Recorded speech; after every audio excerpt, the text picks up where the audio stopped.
So welcome everybody to the December 8th meeting of the Short-Term Rental Advisory Committee. We have made it to our last STRAC meeting of 2020. So congratulations to everybody. Let's see if I can get that. As a reminder, there will be time at the end of the meeting for public comment. So if you are in the audience, there is a raise hand feature on Zoom. You can raise that at any time. It'll put you in the queue to talk, to have your public comment at the end. If you are calling in and you can't use that raise hand feature, you can just email me at erica.rogers@denvergov.org, and I will check that at the end to make sure that we hear from everybody during public comment. Okay, George is here. Oh, hello, George. Thank you. So we're going to start with our licensing and enforcement updates, as we always do. As I mentioned last time, we are in the process of seeking out a new, we've made an offer to a new vendor for our compliance software, so we don't have as robust data as we typically do. We will get back on track once that vendor has, gotten their information and built the system with the information that we've given them.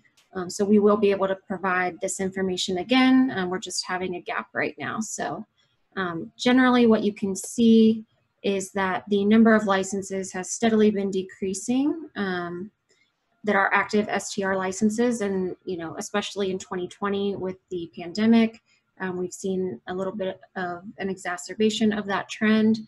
In the past month, we've seen, maybe 40 or 50 fewer licenses. And at this juncture, we don't know how many active advertisements there are because, like I said, we don't have that software contract.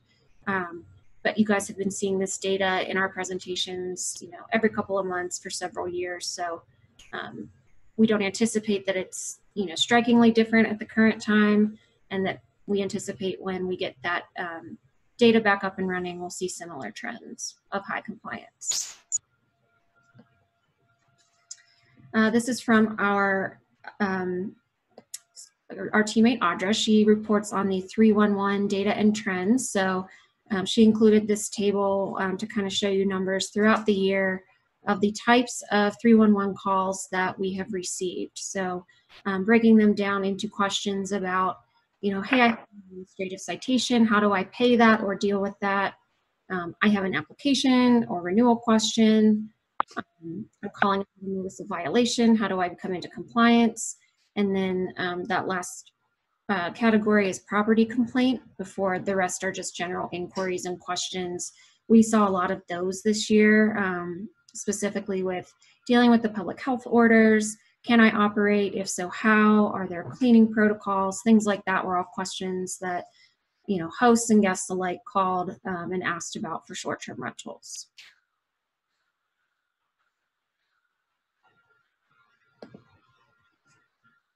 Again, similar information, just more in a visual chart, so you can kind of see the different types of calls. We've seen a spike lately in applications. We, speculate that this is due to the travel preferences. We heard last meeting that travelers are looking to stay local. They prefer short-term rentals for different reasons. We've heard a lot of that information, and so we think that people, as the holidays approach, people are looking for those options more so than other lodging. So we're seeing applications and renewals, maybe of licenses that were dormant for the summer months. As a breakdown of the overall trends, of all of our 311 calls, you can see that application questions were a third of all the calls.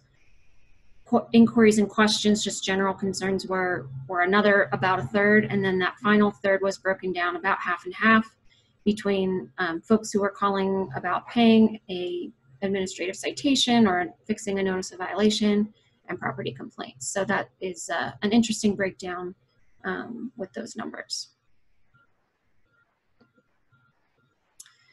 Updating again on our application data. So on the pending applications, as of last week, we had only 176 total. And what we're seeing is more and more applications that are pending are either awaiting applicant action or are under review by another city agency. Sometimes that's zoning, sometimes that's building, and only 80 are pending review by excise and licenses. So one thing to note is that unlike a new application, those any ones that are in renewal process can continue to operate while their renewal application is being reviewed. So even if it's being held up by our review or another city agency review, those renewals can continue to operate until and unless they're told not to. David has a question about that. Is that going to stay the same post whatever it is, February 1st, when the platforms have to start removing unregistered listings, or will that stay the same? Can you still effectively apply for your renewal the day before, up until the day before your license expires, and then continue to operate, whether it's 3 days or 3 months while you wait for your application to get processed? Yeah, we're building that into our dashboard that we are presenting to, obviously, Airbnb and Expedia, 99% of it. We've been in meetings with them. That will be a part of the information that we share with them, that it will still be a license that is able to be active on their websites, but it's still pending internally with us. So we will have that ability built in. Okay, because I have somebody I know, they're not somebody who I work with, but somebody else who's in the industry, who had a license get renewed, and it said something along the lines of, when you go to renew it next year, you need to, start your renewal early, because we will consider it invalid the day after their license expires, which is like, I don't know, July, August, September, somewhere in there of next year. Yeah. So I was just wanting a clarification because. Did you say that was somebody in Denver? Yeah, that's somebody in Denver with a BFN from the city of Denver. Yeah, I don't know where they got that information from. There's no way around it. There's an ordinance that says if you have a complete application on file and you have paid your fees, that you're allowed to continue to operate. So okay. We do have situations where if somebody has applied for renewal and it has been a year since they applied for renewal, that will be administratively closed. So that is also, could happen, would be rare, but is a possibility.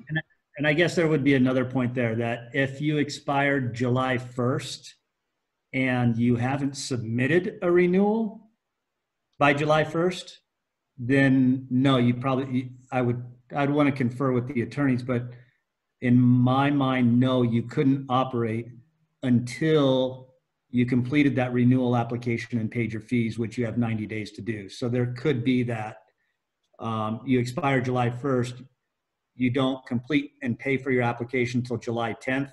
During that 9 days, I would imagine you couldn't operate. Which makes perfect sense to me. Yeah. If you don't have your application prior to the expiration of your old license, then cool. All right, that works. Appreciate it.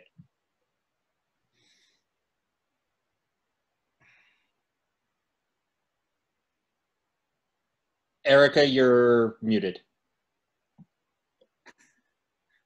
Still muted.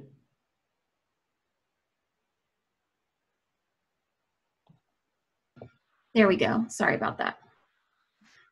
You'd think I would know how to work technology this many months into the pandemic, but here we are. Still not quite. So that's as far as pending applications. New applications, which include new short-term rental licenses and also renewal applications. As you can see, we've seen a pretty consistent uptick. October was a pretty busy month for renewals. We've stayed consistent, since August on those renewals, and fairly consistent on new applications. So we did see a bit of a dip in the springtime, early summer, but we are, kind of getting back to our normal volume. So that's an interesting statistic, given the ongoing pandemic. Next, we'll go to applications and disciplinary actions. So we've had, within the past year, 72 applications withdraw, whether that's new or renewal, versus 127 closed administratively. So as I mentioned, closed administratively is, either an incomplete application sat for a year without action from the applicant that was necessary. So most of our closed administratively cases have been in the past year, versus more of our withdrawals were prior to this year. So as far as applications denied, we've only had 15 denials in the past year. And Alex, if I mess this up, or Brian, please correct me. But we have 4 that are currently pending hearing. 9 had their hearing already with that denial upheld. 47 of the denials were not appealed. And I believe there are a few that, to get that number to add up to 63, there's a few that are in the process of being delivered. So that's why the numbers are a little off. The primary residence affidavits, those were a big push we did in 2019 to bring up our compliance efforts that have been very successful. We've sent 274 of our total 672 in the past year, and we've received 141 of those completed and returned this year. So those remain a tool that we use pretty frequently, and pretty frequently we get that affidavit returned. As far as show cause licenses, we've done 18 total since April of 2018, so in the past almost 3 years. 15 of those 18 have resulted in either revocation or surrender. 1 is pending hearing, and then Brian, the other 2. One might have settled today, still waiting word, and I can't think of the other one right now. Okay, they might be in settlement negotiations. Yeah, one of them definitely was in settlement negotiations this afternoon, and then I guess there's 2 more. At this point, I couldn't tell you what they were or why they were, so sorry. That's okay, thanks, Brian. The key point is we don't often show cause a license, so that most of our issues are dealt with prior to a license being issued. So if we have Sophia on the phone, I'll pass it over to her for our lodger's tax update. Hi, everyone. Regarding lodger's tax, we're actually kind of increasing our percentage of short-term rentals over all lodger's tax. So even though the revenues are down this year, as you can see in the 2020 year-to-date total, it's 11.9%, 11.7% of the total amount collected in lodgers is attributable to short-term rental industry. So that has kind of been on an uptick for the last few years. Currently we have 3,300 lodgers tax accounts active, and those accounts are active for a biennial period. So some of them are on an annual basis, and at the end of each year is kind of when we can summarize up what has closed and what hasn't closed based on their filing requirements and when they respond to us that they don't have a business anymore or not. So that may be some of the reason for a gap in STR business licenses versus lodgers tax accounts. But hopefully we will shore that up in the next couple of months. Are there any other questions from the Strat committee on lodgers tax? Just to clarify, this is Councilman Flynn. Does that 3,312 include non-STR lodgers tax accounts? I just didn't catch that. No, that does not include traditional lodging. So it's only those that are marked as an STR license. Okay, thank you. You're welcome. Any other questions? I'm on mute. Hello, it's Erin. And so it looks like we are well behind last year, that the impact of the pandemic is pretty pronounced with regards to taxes collected at less than half of 2019's levels. Is that correct? Yes. For lodgers tax, especially the hotels have been impacted significantly, but when we closed, the convention center and other performing arts things, that industry has been affected, certainly even more than some of our retail outlets that have been able to persevere through various pickup options. It's a big hit for lodgers tax this year. Although it does look like the short-term rental market has fared a little bit better, in the sense of, if we were 10% of last year's total and we're year to date at 11.7 of the take, that it looks like short-term rentals are holding their own a little bit better than standard lodging options. Is that correct? Yes, that is. There certainly were some slow periods in June, or June collections for May when the stay-at-home order was issued. But yeah, lodgers tax from short-term rentals has fared pretty well year over year, in as far as increasing its market presence. Great, thanks for clarifying. You're welcome, Erin. Everybody, it's Carrie at Visit Denver. Just to add on to that a little bit, we are projecting, and we've been working with the Department of Finance in terms of where we think lodgers tax will end up at the end of 2020. And in total for lodgers tax, including short-term rentals, so the total pool of lodgers tax, we're projecting a decline of about 65 to 70% in 2020 lodgers tax collections compared to 2019. So the pandemic, as we know, has been devastating across the board, but certainly for travel, for visitors, for our local economy, and the amount that the city collects from lodgers tax, it is significant. Thanks for that, Carrie.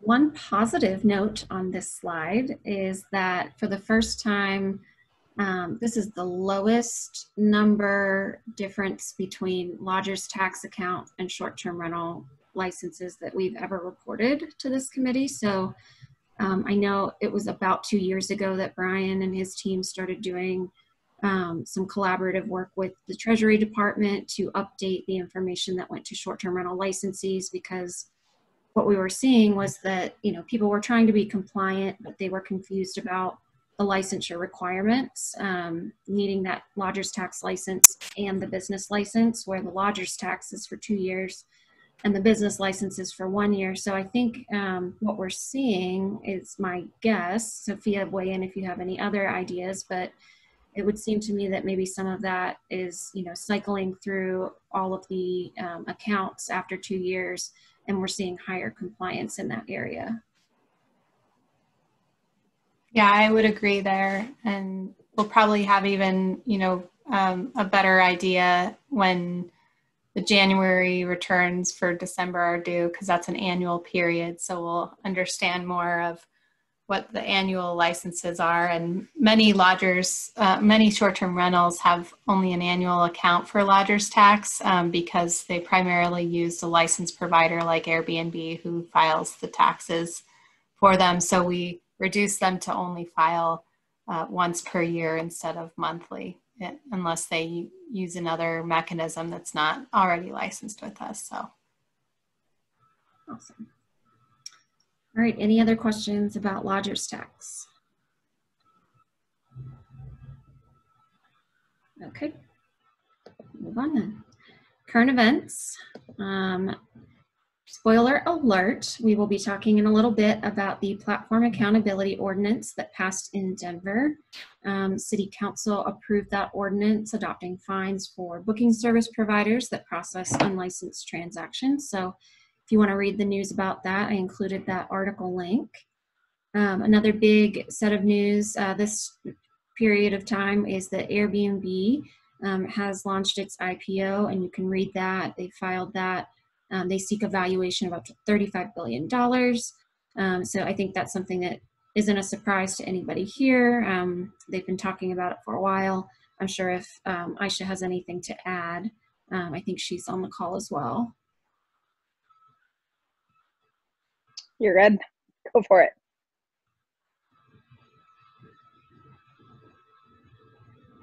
Aisha, you good? Oh, oops. Can you hear me? Yes. Yeah, no, I'm good. Okay. Okay, great. Yeah. Thanks.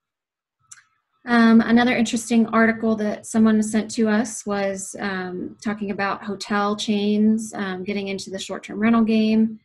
Specifically, Marriott did a piece on their home at villa program.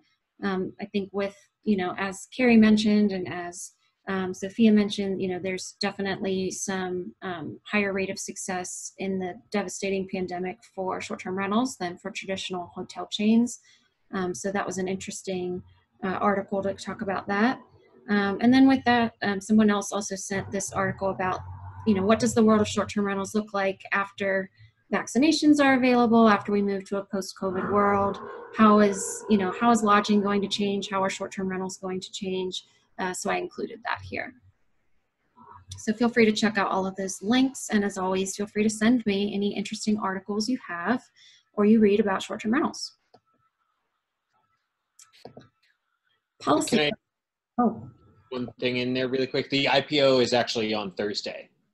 So it's coming up on us pretty fast here. And they actually offered most of us hosts the opportunity to buy into the company before the IPO.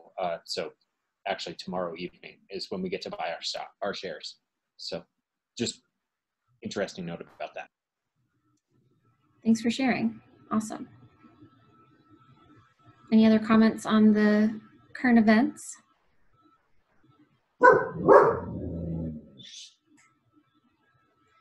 All right, we'll move to policy updates, with the big one being that our platform accountability ordinance that we discussed here has passed, as I mentioned on the last slide. So that bill passed at City Council on Monday, November 23rd. It will go into effect February 1st. So that should give the platform some time to work on their technology, get their ducks in a row, do their messaging with their hosts that they support. And as a reminder to anyone who hasn't heard us talk about this for the past year or so, the ordinance will define and regulate platforms that act as booking service providers. It will create penalties for any booking service provider who processes an illegal transaction for an unlicensed short-term rental. It has certain requirements for hosts and booking services providers, and as well as the city, to make public or retain certain records. And then it clarified some existing practices for all licenses in our Chapter 32, which covers hearing procedures for all licenses. So that is what the bill did. Does anyone have any questions about that effective date? I know we've talked about this a lot over the past year and a half, so I think everyone who's here is pretty up to speed.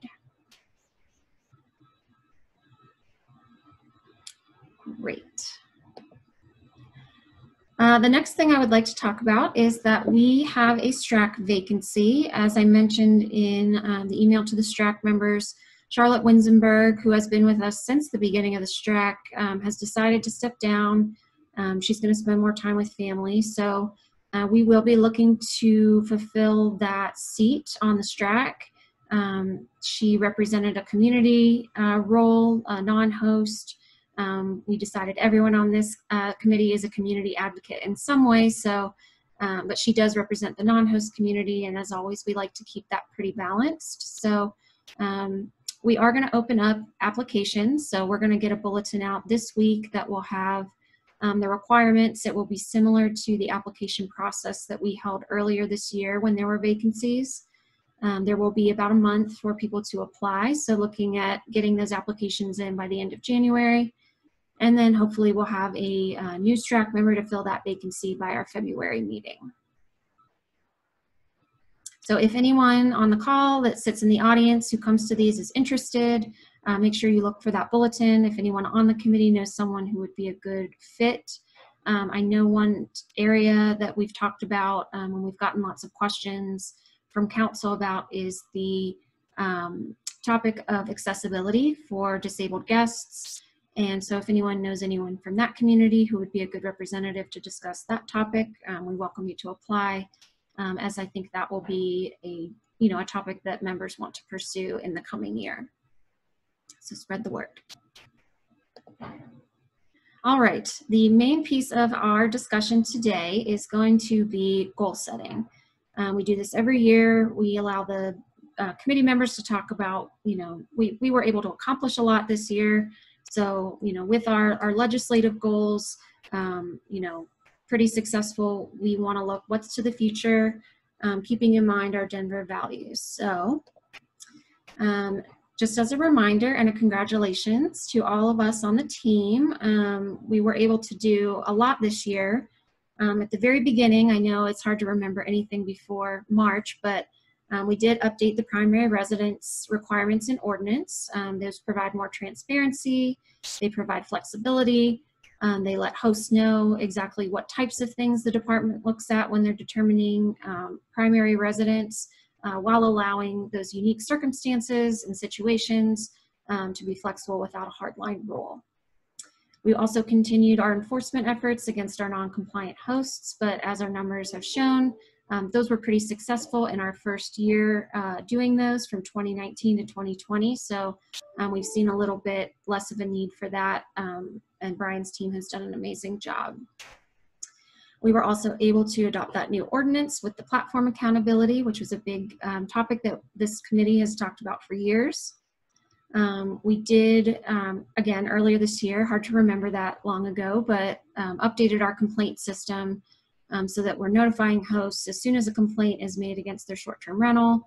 There is a standard process now in 311 for tracking our complaints and being able to notify those hosts so that they can remedy that problem before before any action is taken.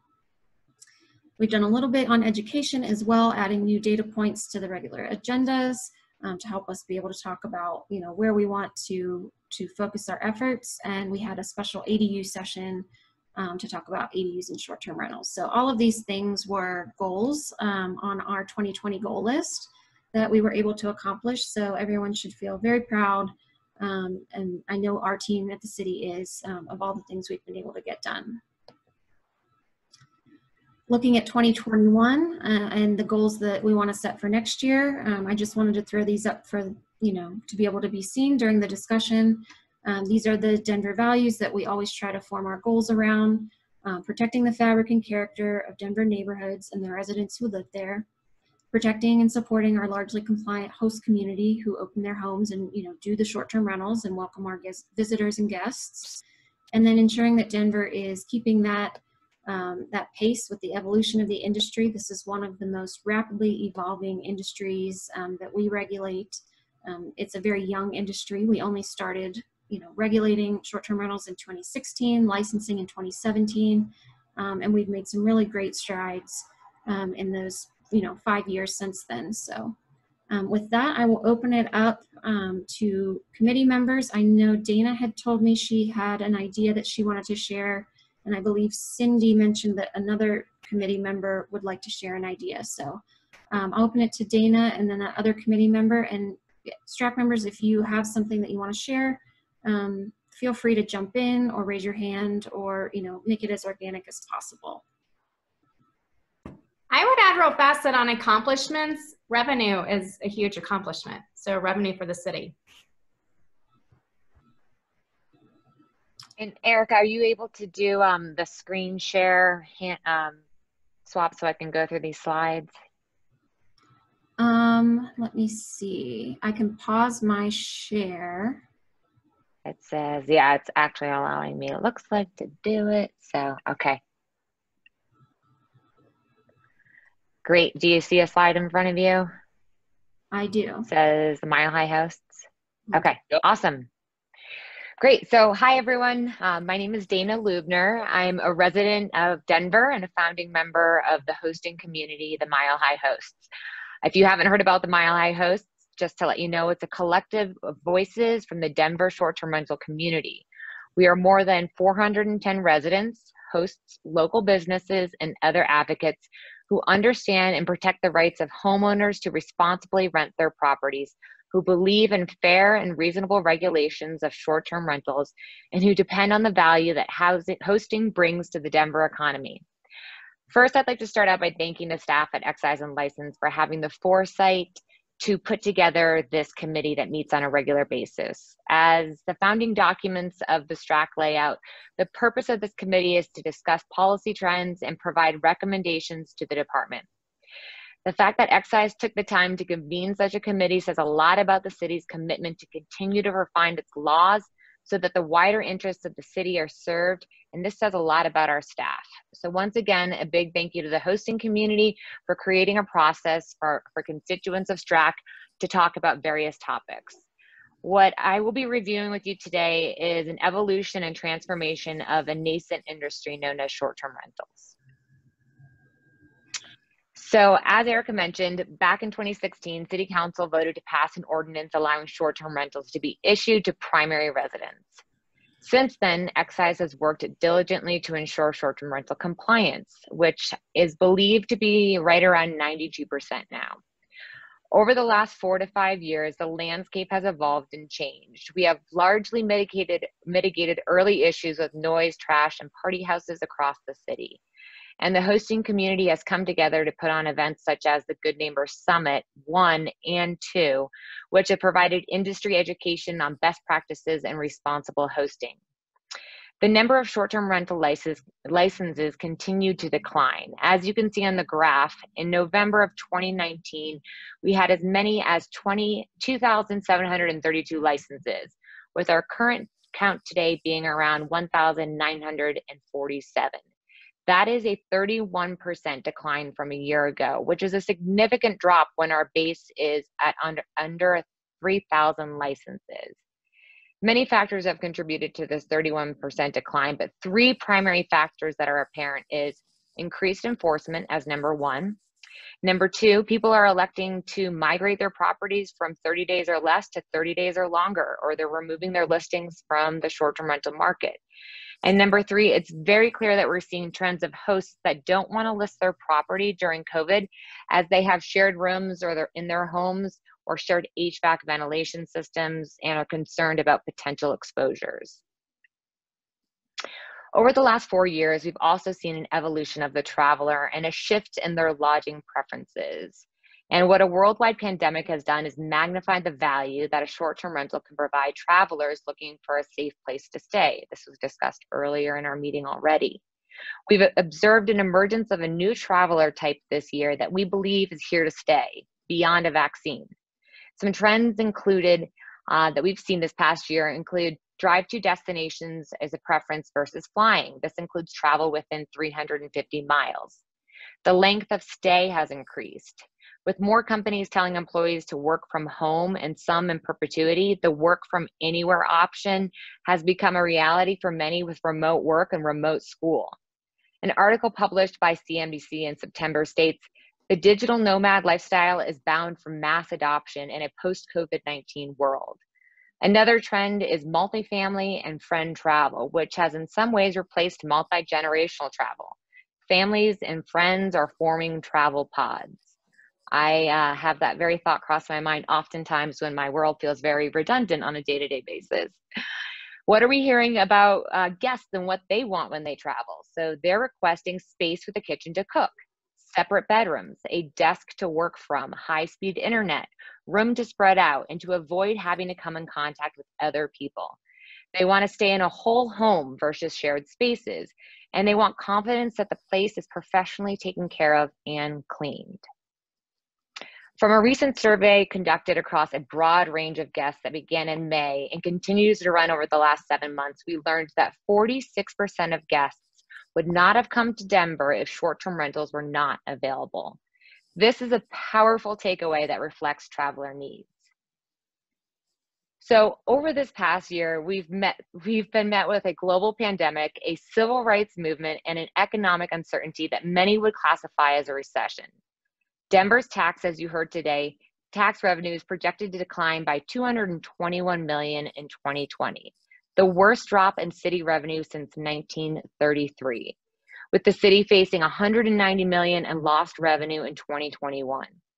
Approximately half of the city's revenue comes from sales and tourism taxes. 2020 lodgers revenue is down approximately 70% compared to 2019. and estimated to be down approximately 50% in 2021.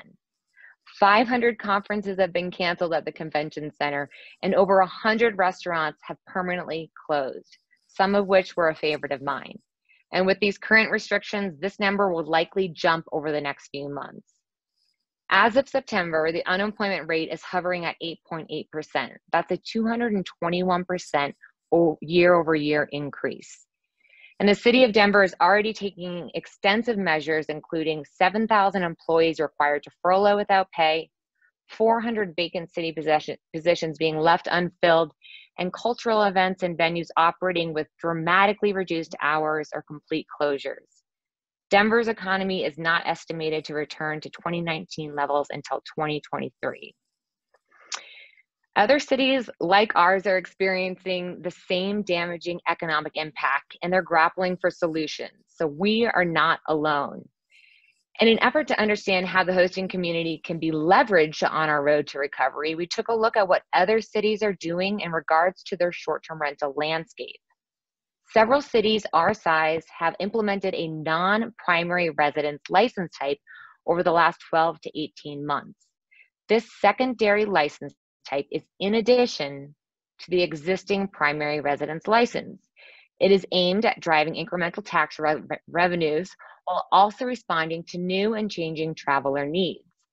This license type has been particularly useful during COVID-19 to offset dramatic revenue shortfalls for cities. These licenses often have limits on the number issued or a cap on percentage available housing stock to reduce the impact on affordable housing. Early indications suggest the absence of adverse impact associated with secondary licenses, although no studies are yet available. Last Friday, I had a conversation with the former mayor of Seattle, who was the mayor at the time of the launch of both the primary residence and the secondary license types.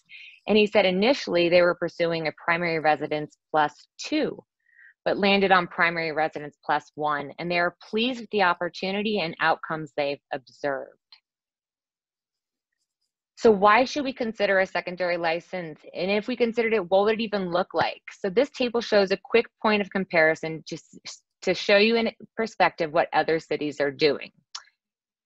The red column on the left shows our current license, primary resident requirement, 1 per person, and it has a licensing fee. Now let's compare this to what has already been launched in similar sized cities.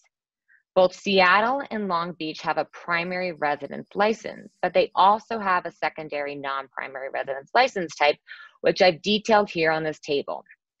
In Seattle, they launched a secondary license type over 18 months ago in addition to their primary residence license. They allow 1 license per person. It's not required to be the property owner's property, and there's no cap on the total number of licenses allowed for the community. In Long Beach, California, they just recently approved of a secondary license in addition to a primary residence license. And Arvada is a location I'm including only because it's an adjacent city to Denver, and it's taking a very different approach. There's no primary residence requirement, and they allow 3 licenses per person. They just recently passed their ordinance in August, and I know Littleton is heading in a similar direction. This secondary license we could consider in Denver is in the far right column in purple. Some details of what this could look like are, it would not require the license holder to be the primary residence. It could have a cap at 1 per person. We'd have a license fee, and it could be higher than our current fees. Property ownership requirement. We could have a cap on the total number of licenses allowed in the community. There could be a responsible hosting certification requirement. And maybe Denver could consider a designated fund that would bolster tax revenues by having an additional line item for this license type to go to a designated fund. To briefly outline the responsible hosting certification, this would be a mandatory training for secondary license operators to ensure increased host accountability and mitigate neighborhood impact with education topics to include noise monitoring devices, managing trash from guests, designated parking, rules and regulations, proper guest vetting to identify potentially problematic guests, maximum occupancy recommendations, quiet hours, COVID-19 cleaning protocol, good guest practices, good neighbor practices, and neighborhood ambassador education. The next two slides will highlight the potential economic benefit of a secondary license and what it could bring to the city of Denver. So a secondary license type could generate significant incremental revenue to the city. Revenues might include license fees, lodger's tax, as well as a designated fund. The typical Denver traveler now expresses a preference towards short-term rentals over hotel lodging. Short-term rentals are believed to be more hygienic and address specific pandemic-related concerns. They offer a dedicated work and study space, kitchens, and indoor and outdoor living spaces. Unless primary residents are traveling or electing to share rooms in their homes during a pandemic, resulting in decreased inventory and of total quantity of primary residence listings. In addition, proposed responsible hosting certification requirements would ensure increased host accountability and mitigate neighborhood impact. In addition, proposed nightly fees could also be directed to a designated fund to allocate support for affordable housing or any other key city initiative that we felt would be a good designation. One secondary license per property owner prevents inflation of housing costs and an investor market focus. A limit imposed on secondary license types would continue to preserve the fabric of neighborhood communities. And secondary licenses would only be available to a property owner, not a tenant, to increase accountability and simplifies enforcement. So what's ahead for Denver? Denver continues to be a magnet for millennials and boomers alike for leisure travel and for relocations. And one of the values that we just referenced in one of the slides ahead previously that Erica shared with us, she said, one of our values is to ensure that Denver is keeping pace with an evolution of the industry and finding the right regulatory balance. So I feel like that ties in really well with what we're talking about here. Denver is a key and growing employment hub across numerous industries. Small and large companies continue to move their corporate headquarters to Denver. And Denver promises to be at the forefront of business and leisure travel, again, as the economy rebounds. As the short-term rental industry continues to mature, there will be a need to serve the Denver community as well as new and developing traveler types. A secondary license offers a potential solutions for these evolving market needs. So in wrapping up, we may or may not be ready as a city to adopt a secondary license at this time. However, we believe it's time to start the conversation. And I think we would all benefit by having the team go off and conduct further analysis on the potential value of a secondary license. Now, I would love to open up the floor to hear from Strat community members, your thoughts, feedback, and questions about what I've just presented. I can start. I think it's awesome. I think everybody who's been on Strat for a while knows that this is something I've been talking about since I think like I got on Strat 2 years ago. The need for something that bridges the rather large gap between a primary residence short-term rental license and a true hotel license that requires a minimum of 4 separate rentable units and has a startup cost of, at the absolute bare minimum, over $1 million. And that given what people are doing right now, how people are traveling, there is a massive demand for spaces that are available and made perfectly suited to the needs of a traveler that may be in town not for 2 nights by themselves, but with their family for a week, or with 4 other people from their company who need to come into town for a meeting and want a place to stay where they have a kitchen, so they're not going out for every single meal, where they have the things that they need to feel at home without either displacing somebody from their own home. Plenty of hosts actually set their prices high enough that they displace themselves so that somebody can take their whole house. Or alternatively, get stuck in a situation like in a hotel that's not really conducive to a longer stay and to that sort of travel. So I'm all about it. I think the one thing that I wanted to bring up is that different uses of different properties are allowed in different parts of the city. And I think that's something that would be worth discussing. There are things that you can do in, let's say, an industrial zone that you absolutely can't do in a mixed use zone. And then there are things that you can do in a mixed use zone that you can't do in an SU or even a TU zone. And right now you can run a hotel in a whole bunch of zones in the city, and you can run a quote unquote bed and breakfast, like a real licensed full on bed and breakfast in a couple of zones where you couldn't run a hotel, but you still can't run a bed and breakfast in a single family neighborhood. And so I think it's worth talking about. I think it's absolutely critical that we have some sort of license. And the question is really going to be, do we allow it literally everywhere? Do we allow it everywhere but certain types of zone districts, not specific neighborhoods, but districts? Or, you know, like, it's something worth contemplating as we move this conversation forward. And with that, you know. Dana, I want to thank you for the information you provided us. But as far as a primary resident, that is in concrete. I will always be against allowing secondary that you brought up. The housing stock of Denver right now is probably the lowest it's been in decades. And allowing people another residence to short-term rental takes away that housing stock. You said a lot of companies are moving into Denver. That's true. They're looking for houses. They're not looking for short-term rentals. So you represent 400 and some people in your organization. There's 20-some hundred short-term rentals. I represent roughly 200,000 homes.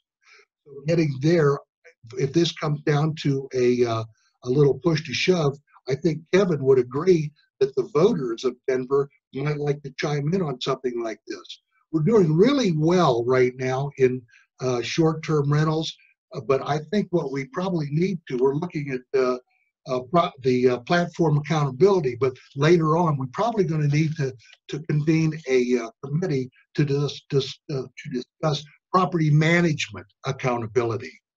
So that's what I have on the table. Next. Hi. Dan, Oh, sorry. Go ahead. Oh, thank you. I just have a question. So in these other cities, do you know what that's like when they've enacted this policy?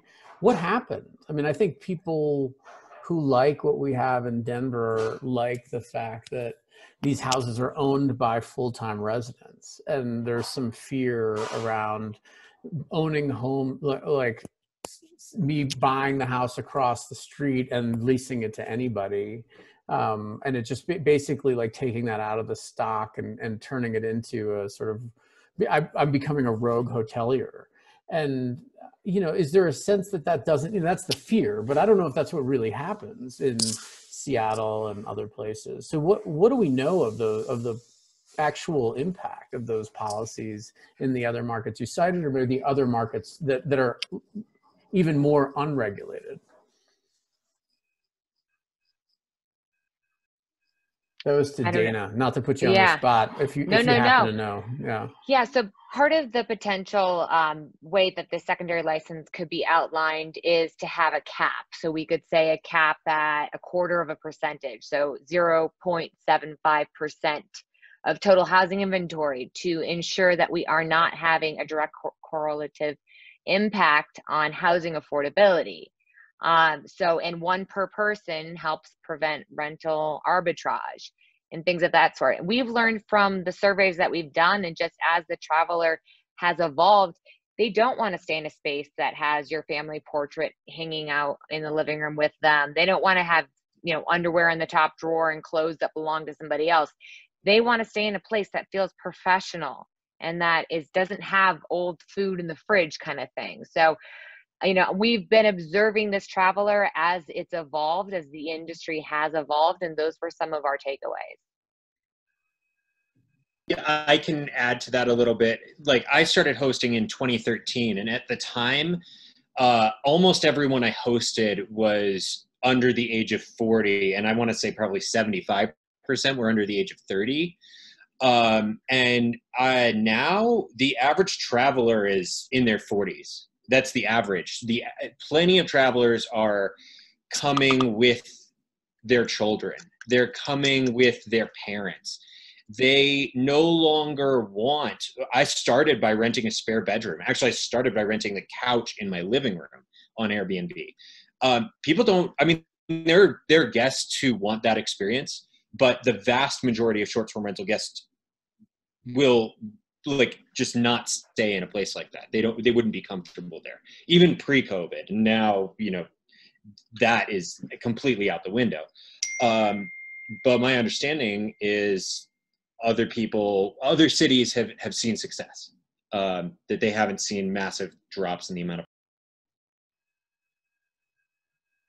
And what are those cities? I just had one quick question. I think you cited 2 cities that allow second short-term rentals. It was Seattle and 2 cities that I had observed was Seattle and Long Beach. Long Beach. Okay. Thank you. Dana, thank you for that very detailed proposal. Could I jump in real quick first, Erica? I was talking over my mute button, which seems to be the trend of the day. I think it's a really interesting proposal, and I appreciate you guys clearly have put so much work into kind of observing what's happening in the market, certainly looking at what are the traveling trends here in Denver, and certainly we're seeing them across the board. I know that I took my family of 5 to Wisconsin for a month, which I know hold your enthusiasm, so that we could visit family members safely. And, you know, certainly the landscape will continue to change with the advent of a vaccine, but I think that people are starting to behave differently and that will have long-lasting trends.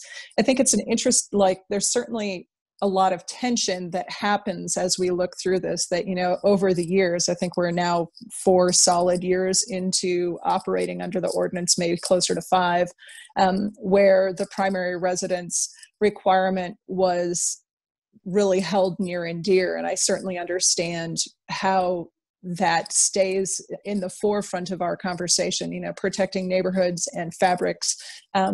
We've certainly always been focused on what type of impacts are we seeing with affordable housing, and also trying to get a handle around what is the impact on housing stock across the board. I think a really critical part of this conversation is the cap, the idea that if we're talking about, you know, what is it? If obviously all of this is up for negotiation, but the idea of limiting the number of these types of licenses so that it isn't something that all of a sudden creates a whole new rash of investment in Denver of people looking to swoop in and take up houses, but really is looking at almost a continuum of lodging that the market is moving towards, that we as a city should be moving towards a continuum of lodging option as well.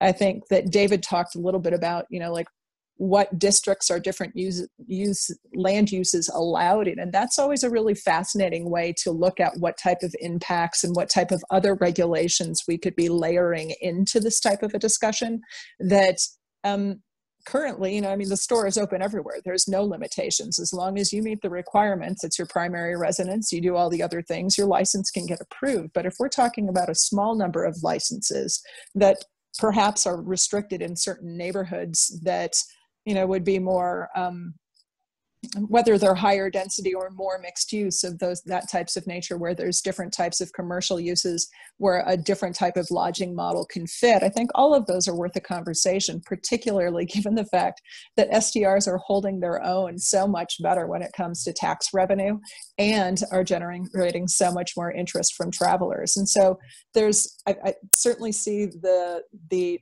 tension of neighborhood protectionism and the desire for economic development. And I don't think they have to be mutually exclusive. I think it's absolutely worth the conversation to see if should our licensing model expand, change, you know, kind of morph a little bit over time as travelers are changing their preferences as well.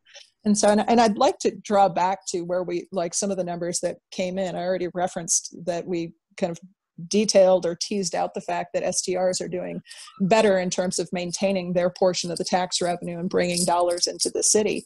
But if looking at the pie chart that we had at the beginning with regards to what type of calls were coming into 311, so year to date, and, you know, granted it's not the full year, but we're talking about 279 complaints. Like, I think that that's outstanding. You guys have done such a great job of educating hosts, of educating communities, of answering questions, of upping the compliance game.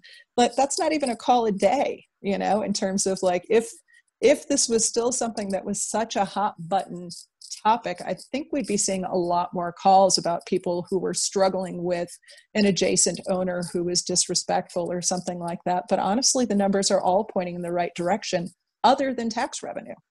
And so I'll leave it at that. Thank you, Erin. I'd like to say something, Erica, if you don't mind. This is Lisa here. Hi.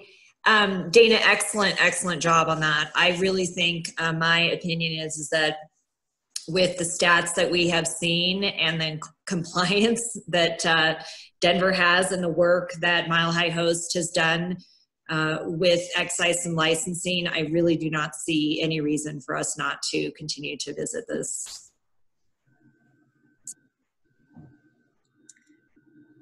Is anyone who's not on camera currently have thoughts that they want to share about this?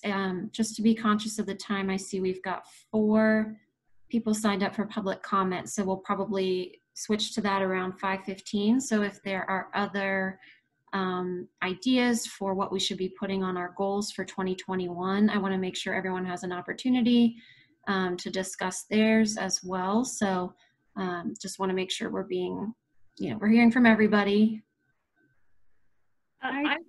I would agree that it's a great opportunity to look at the evolution of where we're going in the short-term rental industry. And I would support considering this with the caveat that we always consider our values, and that's to keep the fabric of our communities. So with layering perhaps a consideration of how many would be allowed in a particular area, with a caveat on making sure those percentages are not affecting housing stock. I think it's something that I would support looking at. I think that one thing that we need to be careful about is trying to make a permanent change due to temporary problems. I think that if we're going to do something, we ought to wait and see kind of how things turn out, say 6 or 8 months from now. And also, while we're looking at how the short-term rental industry is changing, we also need to consider whether or not the neighborhoods are changing too. Are people in the neighborhoods wanting them to have basically a totally commercial space right next door to them? And do the people in the neighborhoods want to have a constant change of guests coming and maybe in a home that belongs to someone who doesn't even live in the state? So I just thanks, Buffy. I live in Corey, Merrill. Belcaro, well, actually, Belcaro. Bonnie Bray's right there, Virginia Village. People are moving into these with families, schools. They're not moving in here to have a short-term rental. And coincidentally, right across the street from me, someone just moved in 2 months ago from California because of the schools here. They're not coming here because of short-term rentals. And this housing stock is so depleted now that anything that even would remotely look like allowing a secondary short-term rental is almost ludicrous. Next. If I can just jump in here, I think there are a couple of things that, I think it's a worthwhile thing to look at. Why not, right? And it's a discussion, it's research. Why not do it? But I do think that there's a couple of things on top of the neighborhood issue and our values that are important to look at here. The first one is that we are highly successful at maintaining our short-term rental compliance right now, and they seem to be working in the neighborhoods right now. So that's fantastic. Do we have the staffing capability? Do we have the things in place that we would need in order to maintain something like this? Because it's a very different animal, right? And so does excise and license have the ability to do something like this, to staff something like this, to maintain something like this? Or would there be costs associated with this that we would also then have to look at? So I think that's one thing that we would also need to consider if we were doing this research. That's something that we need to also look at. Second, like I said, we would need to look at the neighborhoods and get their opinion. So I think that that's a significant conversation that needs to happen with the neighborhoods. That's a much more in-depth feedback process and community outreach process that would need to happen with the neighborhoods than I think the short-term rental advisory committee has done up to now with anything like this. So I think that's another thing that we would need to also consider. And then third, I think we would need to look at kind of budgetary constraints, right? So if we do have something like this that's going into process, what sorts of budget, what does it look like? What would it bring in potentially? And what would it cost us to enforce it? You know, and what is the cost benefit analysis here? So I think there's a lot of different things. There's a lot of different moving pieces here, you know, but I think Dana brings up an interesting concept, and there are a lot of moving pieces that we would need to potentially consider here. So thanks. I'd like to hear from Councilman Flynn on this. Yeah, I almost said I was going to duck and cover before your comments, George, your initial comments. I met with Dana and Aaron last week and I reminded them that, number one, the primary residency requirement was the key element that resulted in this being able to pass the council with more than 7 votes in the first place. I was a no vote on it. Toward the end of that process, I was actually persuaded by some VRBO hosts to consider a way to allow a whole house short-term rental by a non-primary resident in certain circumstances. The one case that I talked with, the owner, I believe they owned 2 houses in the vicinity. I might be wrong about the location. I thought it was around National Jewish. And it was used primarily by families coming in from out of state, as David was saying, or maybe it was Dana in her presentation, coming in from out of state for lengthy course of treatment at National Jewish. I also recalled that I used to rent short-term rentals at the Jersey Shore with my parents back in the 70s when we took all of our families down to the beach. It was right on the beach. So I understand that there's probably a niche where whole home rentals are to be desired. But my question is, and I thought of this a lot after I met with Dana and Aaron, it doesn't necessarily have to be delivered through a short-term rental model by a host who is also renting out a bedroom or a basement in their own primary residence. It could be like a Ronald McDonald House sort of approach that I think Children's Hospital once had over when they were located in Uptown had. So there's a need for this service, but should it be delivered through this model, or should it be delivered through a nonprofit model, specifically in those neighborhoods where there are the things that attract visitors from out of state to do their business here, whether it's in the hospital zones or somewhere else.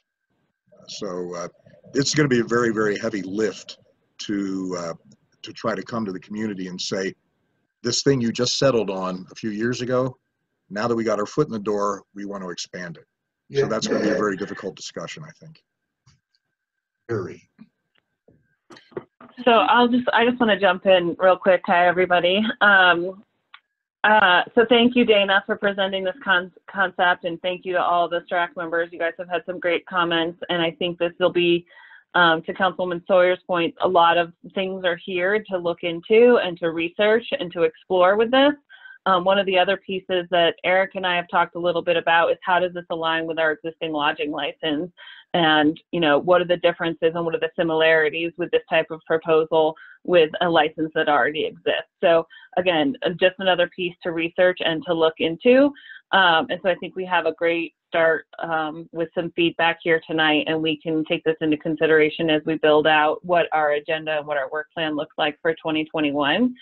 One other thing that I just want to throw on the table too that has come up, it came up during some council meetings during when we brought forward the ordinance for platform accountability, is around accessibility at short-term rentals. And so that is something that we've committed to Councilman Hines that we would explore and put on our work plan in 2021 also.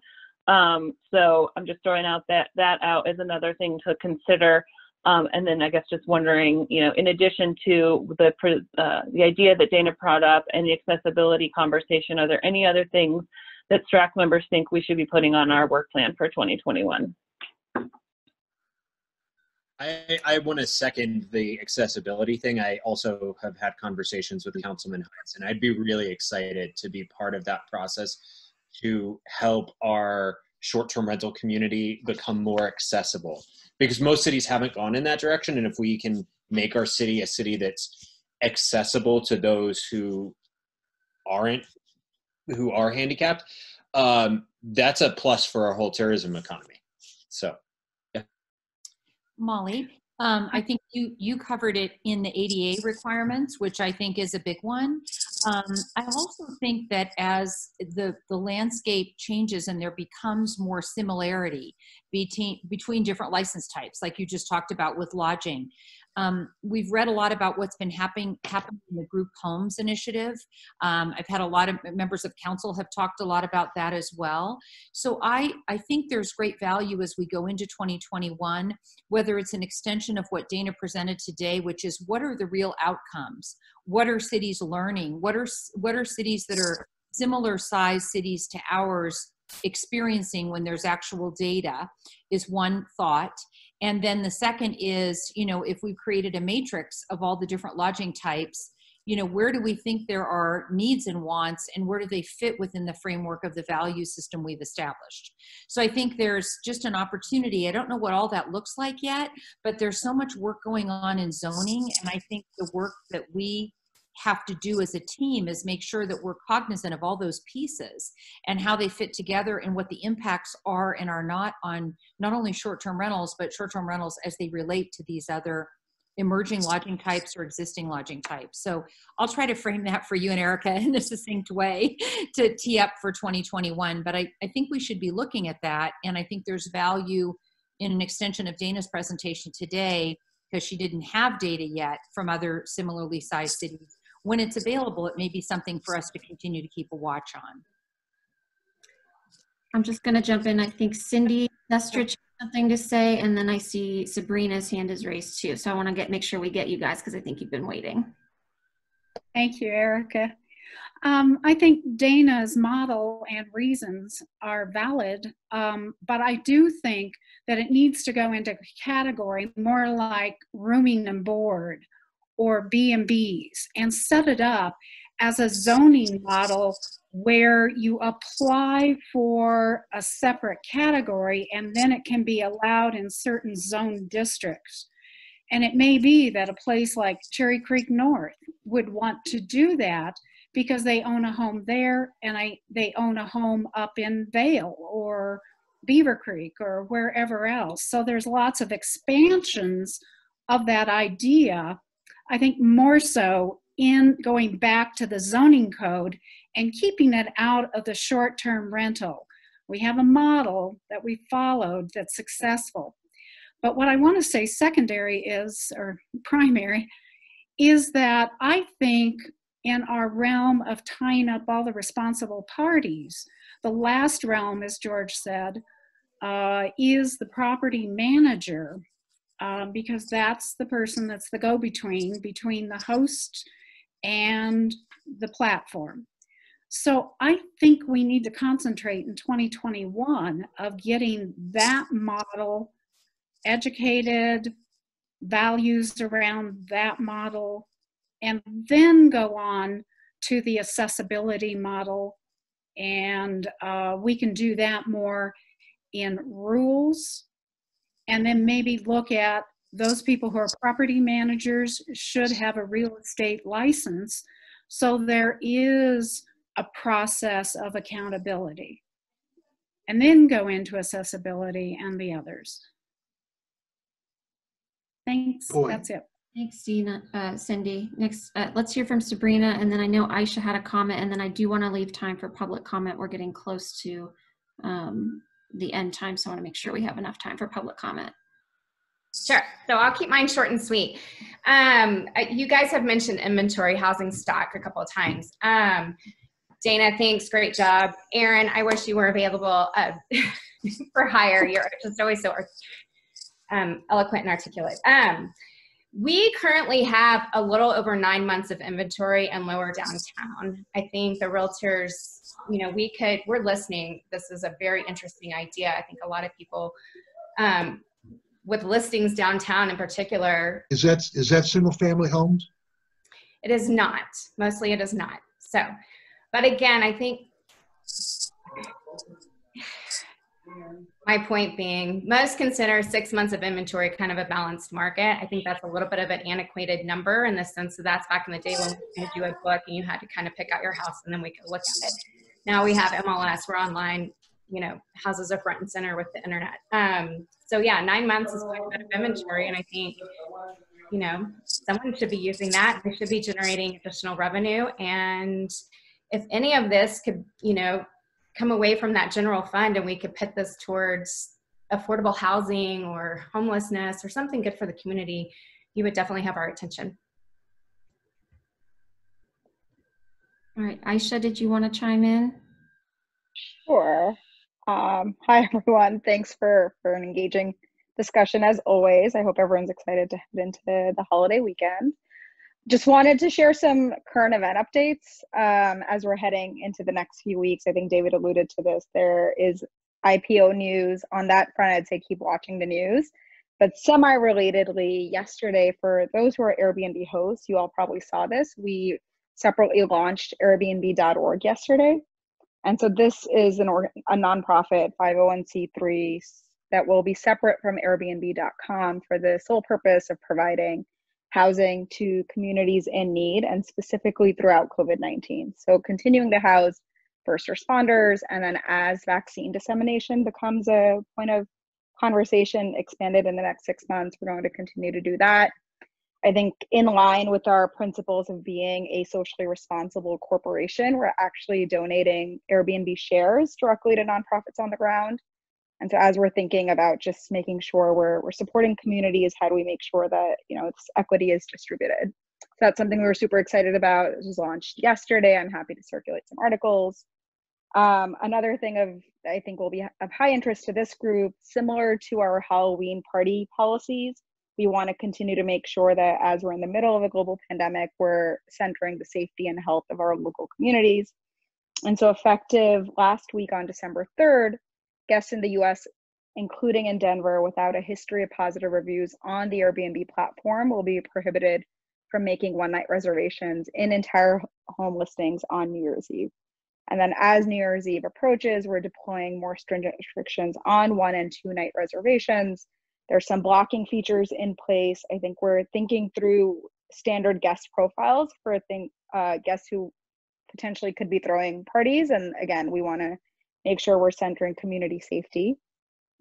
And then finally, we'll be operating a virtual command center to get ahead of any issues, along with trained safety agents on call throughout New Year's Eve in case anything acts up. But for your purposes, for excise and licensing, I'll go ahead and share more details. Brian, we're in pretty regular communication, but I want to make sure that you all have a direct line to Airbnb as we head into New Year's Eve. And then finally, I think we're seeing continued lockdowns throughout the country. And so we are working in tandem with governments, city and state and federal, as additional lockdowns come into play to make sure that guests and hosts are all aware of changing policies to make sure we can help get the word out. That's all I got. Great. Thank you. Just to make sure we hear from our members of the public, I'm going to kick it into public comment. So it looks like first we have Alex Dodd. So I'm going to promote you to a panelist. And once you start, I'll set a timer for 2 minutes. So please try to, when you hear the ringer ring, make sure you wrap it up, and that way we can get to everybody.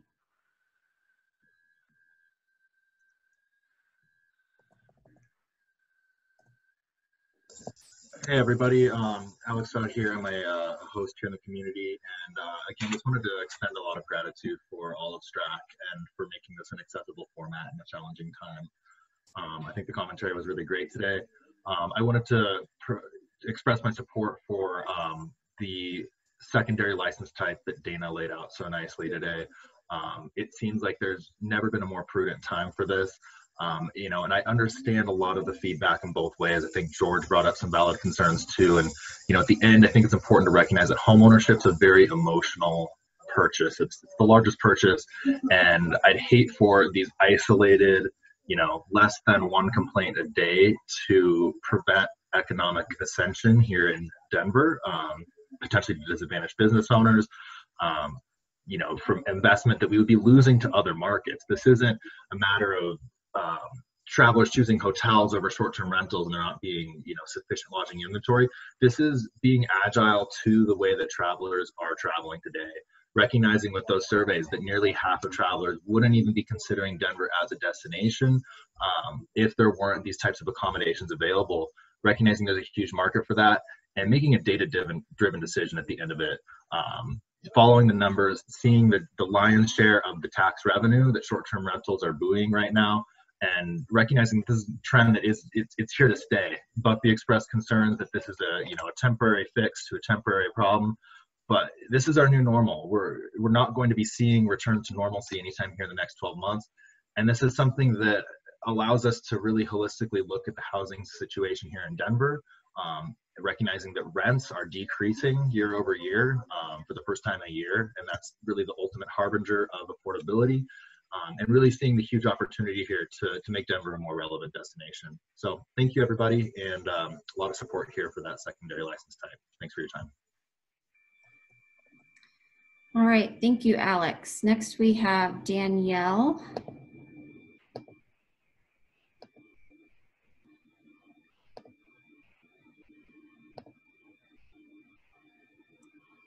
Danielle, I've promoted you to a panelist, so you should be able to start your video and microphone. Great. Can you hear me now? Mm-hmm. Perfect. I thought the secondary license type was fantastic. I think that it addresses major concerns that the short-term rental advisory committee has, which is protecting the fabric of the neighborhoods by limiting a number so that we are not a destination place that's filled with investors that come up and take our city. I think it was very well thought out. And I think that we really need to articulate what does it mean to protect the fabric and character of our neighborhoods? Because of the neighborhoods, I am in the neighborhood, but I also have coffee shops. I have local businesses. The support that short-term rentals provides to those in our neighborhoods is much greater than a hotel does on Colorado Boulevard or 16th Street Mall. So as we're dispersing them into our neighborhoods, we're also supporting our neighborhoods.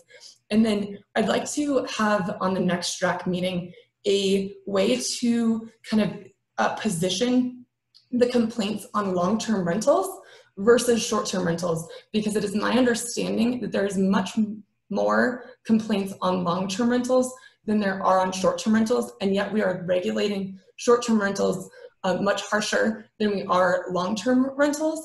So that was just something that came up with 279 complaints.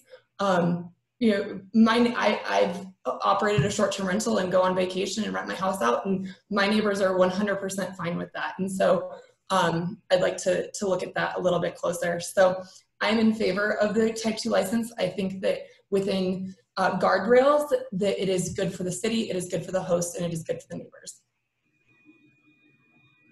All right, thank you. Next we have Tom Phelan. I'm going to promote you to a panelist now.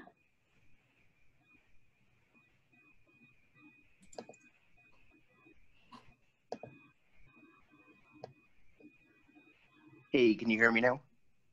Yes. Awesome. Thank you guys very much for your time. I just wanted to start off. I am not a host, but I do support the Type 2 license. I also currently live and work in Denver, work for a CBD company that relies on tourism. And you know, it's a big CBD store. So that's pretty much all I got to say. Just keep it short and sweet. Okay, thank you, Tom. Yep. Thank you guys. Appreciate your time. Our last attendee with their hand raised is Heather, no last name, so I'm promoting Heather to a panelist now.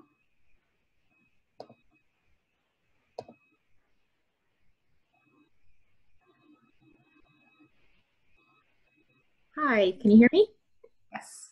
Okay, great. Thank you. I am a Denver resident. I am from Colorado. I'm from Denver, and this is my home.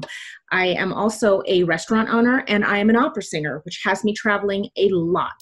And in the middle of this pandemic, both of my other occupations have been decimated. I am in favor of the secondary license.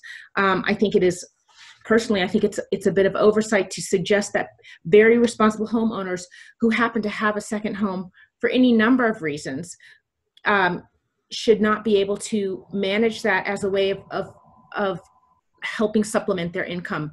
In my case, I have a home that is near a hospital community. I moved from it. I actually bought it prior to all the changes with the short-term rentals, knowing that I would need to rent it as a performer who's on the road a lot. I moved because it was not suiting my personal needs. The market has not appreciated enough for me to actually make any money if I wanted to sell it. I've tried to go long-term, but because I have put my heart and my furnishings into it, people want empty places when they go long-term. For short-term rental, it's by hospitals. It's been wonderful when people could come in and use it to take care of their needs as first responders and as families. But for me also, considering what we're going through and just my life in general, which is on the go, it would be very helpful for me to be able to supplement my income as a responsible owner who has great neighbor relations, who support what I do and often call me to ask when my openings are, because I have a neighbor rate when they want to bring family in town. At that location and at my current location, where I'm not traveling as much, obviously, with the pandemic. So I would like to ask for you to please consider that. It is not ridiculous, and it is with respect to all kinds of circumstances. Thank you very much. Thank you, Heather. Perfect timing. We had one more person sign up for public comment, Lucia Brown. So I will promote you to a panelist now.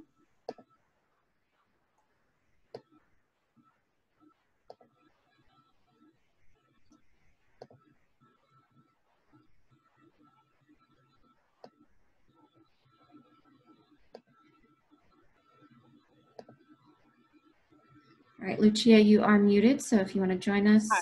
Oh, there you are. Okay. Hi there. Yeah, my name is Lucia Brown. I live in the Baker neighborhood, and I happen to be president of the neighborhood association, although I'm not here representing the neighborhood association.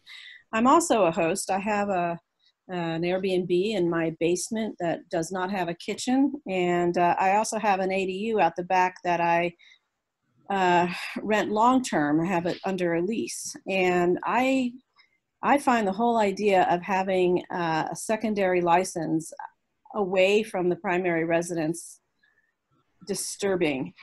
Even though I'm a host, we've had plenty of experiences here in the neighborhood of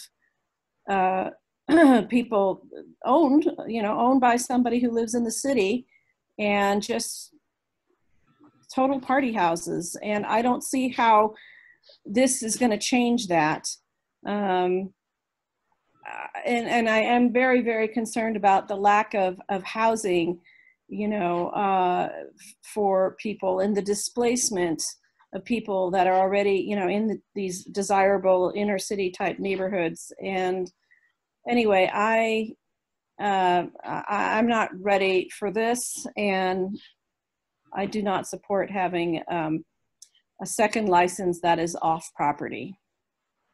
That's all I wanted to say. Okay, thank you, Lucia. With that, we have finished public comment. I didn't receive any emails from phone-in guests, so we've got about 1 minute left, so I will make sure we wrap up on time. The final slide is just to remind everybody, these are the 2021 STRAC meetings. They're the second Tuesday of every other month.